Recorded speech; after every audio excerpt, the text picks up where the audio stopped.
دوسری تواریخ اور اس کا 34واں باب جو 33 آیات پر مشتمل ہے۔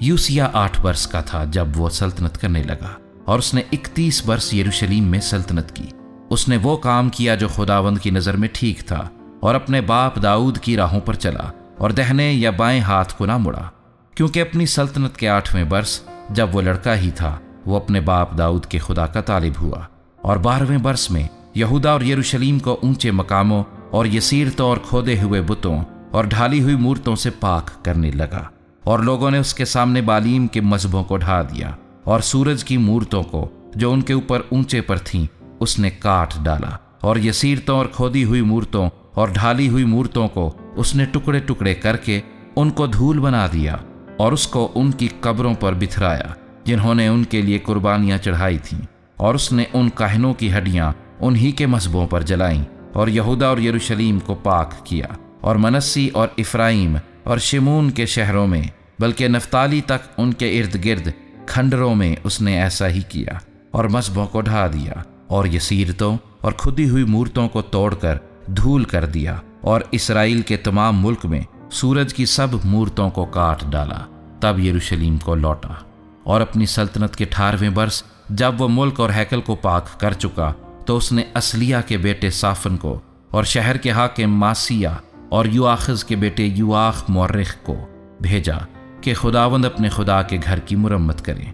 وہ خلقیہ سردار کاہن کے پاس آئے، اور وہ نقدی جو خدا کے گھر میں لائی گئی تھی، جسے دربان لاویوں نے منسی اور افرائیم اور اسرائیل کے سب باقی لوگوں سے اور تمام یہودا اور بنیامین اور یروشلیم کے باشندوں سے لے کر جمع کیا تھا، اس کے سپرد کی، اور انہوں نے اسے ان کارندوں کے ہاتھ میں سونپا جو خداوند کے گھر کی نگرانی کرتے تھے، اور ان کارندوں نے جو خداوند کے گھر میں کام کرتے تھے اسے اس گھر کی مرمت اور درست کرنے میں لگایا،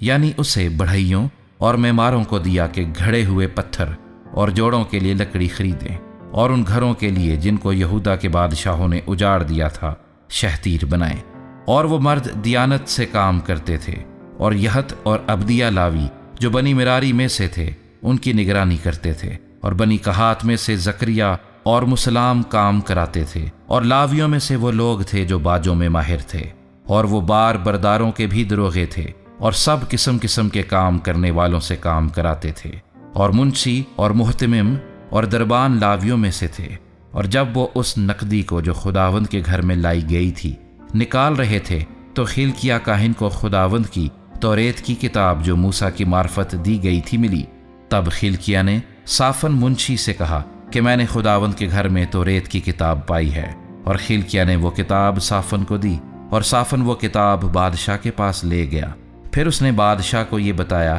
کہ سب کچھ جو تو نے اپنے نوکروں کے سپرد کیا تھا اسے وہ کر رہے ہیں، اور وہ نقدی جو خداوند کے گھر میں موجود تھی انہوں نے لے کر ناظروں اور کارندوں کے ہاتھ میں سونپی ہے۔ پھر صافن منشی نے بادشاہ سے کہا کہ خلقیہ کاہن نے مجھے یہ کتاب دی ہے، اور صافن نے اس میں سے بادشاہ کے حضور پڑھا۔ اور ایسا ہوا کہ جب بادشاہ نے توریت کی باتیں سنی تو اپنے کپڑے پھاڑے۔ پھر بادشاہ نے خلقیہ اور اخیکام بن صافن اور عبدون بن میکا اور صافن منشی اور بادشاہ کے نوکر عصایہ کو یہ حکم دیا کہ جاؤ اور میری طرف سے اور ان لوگوں کی طرف سے جو اسرائیل اور یہودا میں باقی رہ گئے ہیں اس کتاب کی باتوں کے حق میں جو ملی ہے خداوند سے پوچھو، کیونکہ خداوند کا قہر جو ہم پر نازل ہوا ہے بڑا ہے، اس لیے کہ ہمارے باپ دادا نے خداوند کے کلام کو نہیں مانا ہے کہ سب کچھ جو اس کتاب میں لکھا ہے اس کے مطابق کرتے۔ تب خلقیہ اور وہ جن کو بادشاہ نے حکم کیا تھا